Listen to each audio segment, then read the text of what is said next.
The effects of UFO encounters aren't just emotional and life-altering, they leave physical scars observed at countless medical examinations, including radiation injuries. Let's explore.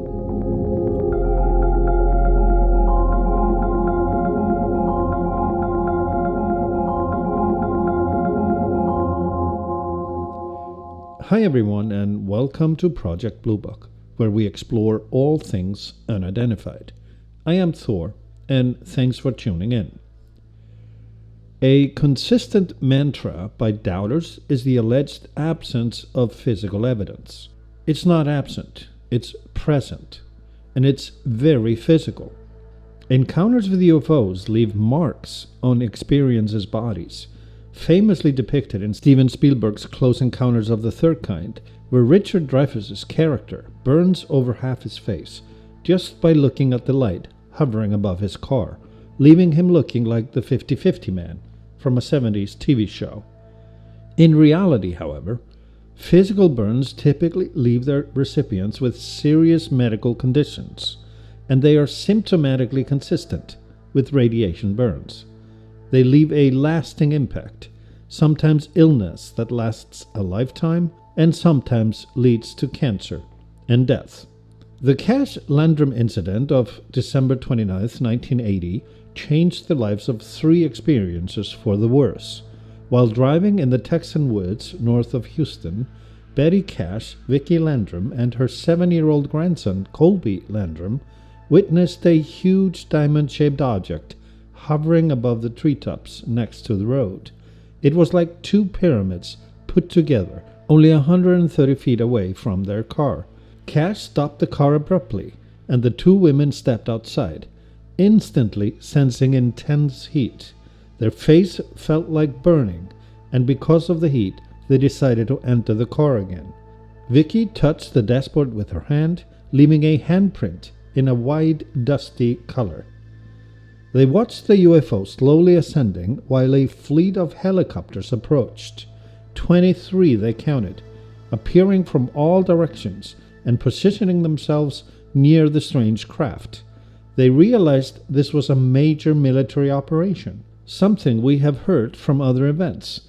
It reminds me of the Penturk incident in England 2017, where military airplanes and helicopters engaged with multiple UFOs, including a giant pyramid-shaped craft, and we spoke of in a previous episode, the Penturk incident.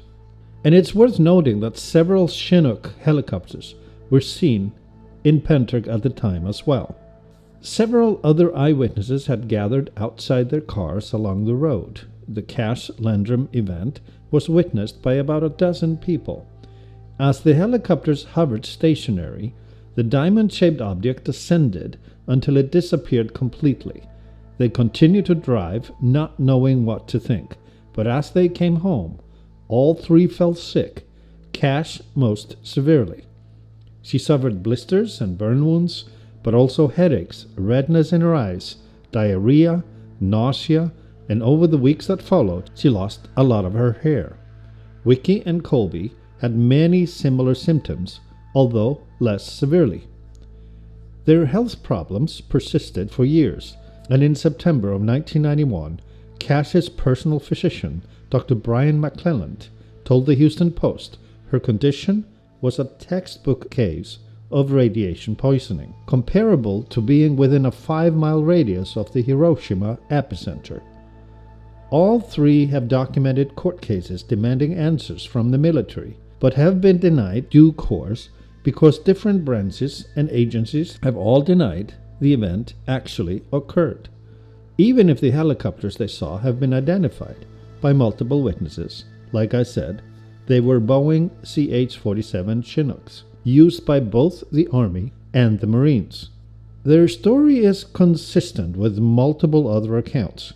Back in November 1957, a number of close encounters in multiple locations left numerous witnesses with burn injuries, some severe, including in Itaipu, Brazil, over the reservoir near the Atlantic coast, where 2 Army guards saw a luminous orange disk coming in over the ocean at low altitude at incredible speed. As it came above the soldier, it instantly stopped, and the two felt a wave of heat, accompanied by a horrifying sensation of burning. Their screams alerted the other soldiers in the area, just in time to see the UFO streak away to the north. The two were rushed to a military hospital, where they were treated for first and second degree burns, over 10% of their bodies. In the afternoon of this very same day, November 4th, 1957, the engines of several cars driving on a rural highway near Oro Grande, New Mexico, stalled, rendering the vehicles unable to drive. And one eyewitness, who stood close to the object as it stopped above the highway, suffered burns as well. In the early hours outside Merrim, Indiana, further north, a hovering UFO bathed a farm in a bright light, seriously burning farmer Rene Gilham's face, landing him in the hospital as well. And at around 1:30 a.m. a few days later, a woman in Madison, Ohio, saw an acorn-shaped UFO hovering just behind her garage, a shape repeatedly described and we recognize from Kecksburg. She kept staring at it, trying to rationalize in her head what her eyes were seeing, and as a result suffered body rashes, vision problems, and burns her doctor believed suggested radiation poisoning. There was no explanation for her injuries other than her eyewitness testimony of the hovering object. And in multiple incidents over multiple decades, doctors treating experiencers reached the same independent conclusions, unaware of each other's analysis, that the injuries the symptoms point to, beyond doubt, are exposures to radiation. There are numerous accounts of abductees showing marks on their bodies where they consciously observed instruments being deployed to their skin, eyes, nose, mouth, ears, and abdomen. Even sex organs and the rectum do not escape the invasive experience.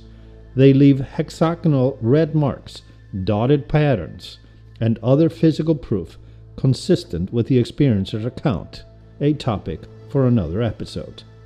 Jacques Vallée's data suggests hundreds of similar cases, all resulting in burns, hair loss, nausea, long-term health damage, in particular to the nerve system, and sometimes lead to cancer and even death. But he's not the only one studying this comparative data. The reasons we know all the stories mentioned here are not just from the media. Around 2010, the Defense Intelligence Agency issued a report titled The Anomalous Acute and Subacute Field Effects on Human Biological Tissues. It investigates injuries to human observers of anomalous advanced aerospace systems and is based on over 300 cases of physical injuries suffered from encounters with UFOs, including 42 cases with extensive medical records attached. The similarities between the cases include accounts of hair loss, nausea, diarrhea, burns consistent with radiation, as well as long-term neurological health issues. The report, categorizing incidents with a coding system, is as real as you and me. Obtained by the Sun on December 18, 2017, through the Freedom of Information Act. It originated at ATIP, the Advanced Aerospace Threat Identification Program, ran by Luis Elizondo between 2007 and 2012. The report goes further to suggest a link between the radiation exposure injuries and theories about exposure to electromagnetic energy, speculating a link between the injuries and, quote, electromagnetic energy-related propulsion systems, end quote. The report then states that sufficient incidents and accidents have been accurately reported that the irrefutable medical data acquired supports a hypothesis that these advanced anomalous systems are in fact real, and, quote, opaque to full U.S. understandings, end quote, the report says. The report does mention the aspect of the phenomena that could be read as a threat to the United States, in as far as its citizens are suffering the results of their encounters including with ailments such as radiation poisoning. And while I don't believe we have any evidence that these injuries are intentional, they are still happening by way of indifference, that the UFO inhabitants do what they do regardless of negative health effects on the human experiences. It's random and circumstantial, collateral damage. A craft hovers over a car and stops. The passengers get out of the vehicle to observe the object and the light it emits. The rest of the experience results from that.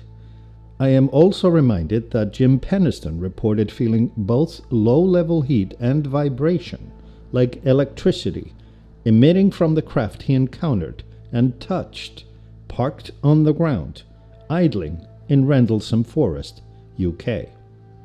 The medical data, the recorded accounts of radiation injuries, the DIA report suggests, are useful information for reverse engineering projects, listing the biological effects of UFO sightings on humans as clues to its energy source and usage, and therefore useful information. And to the reality of this exposure being radiation poisoning, a US Air Force pilot, after a close encounter with a UFO, was interviewed by Luis Elizondo, and he said, quote, "It wasn't sunburn, it was radiation.